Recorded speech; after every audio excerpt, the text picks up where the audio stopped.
Bildiğiniz gibi dünyanın sessiz kalıp Müslümanların da duyarsızlaştığı İsrail, yani daha doğrusu işgalci İsrail'in yapmış olduğu Gazze ve Kudüs'teki özellikle Mescid-i Aksa'ya düzenlemiş olduğu haksız ve işgalci saldırılara tepki olarak ve oradaki Müslüman kardeşlerimize, ümmetin tüm yükünü yüklenmiş olan Filistinli kardeşlerimize destek olmak için biz de kermes düzenledik.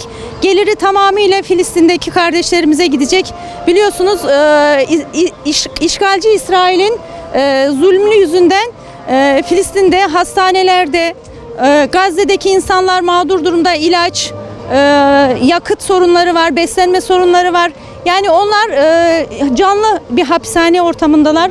Elimizden geldiğince, gücümüz yettiğince onlara destek olmaya çalışıyoruz. Duyarsız Müslüman kardeşlerimizi duyarlı olmaya davet ediyoruz. Şuursuz bir ortamda yaşıyoruz. İnsanların daha şuurlu olabilmeleri için yani bir nebze de olsa biz elimizden geleni yapmaya çalışıyoruz. Rabbim inşallah hakkıyla yerine ulaştırır.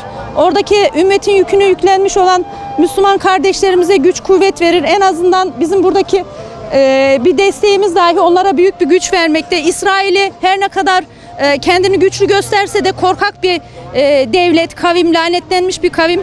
Bizim buradaki faaliyetlerimiz az da olsa onlara bir korku vermekte. Biz her zaman için Filistinli kardeşlerimizin arkasındayız.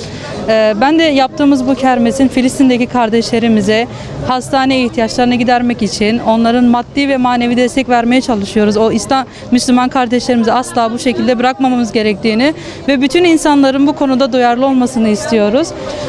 Bütün bağışlarımızın hepsini Filistinli, Gazze'li kardeşlerimize, bombalanan evlerine vereceğiz inşallah.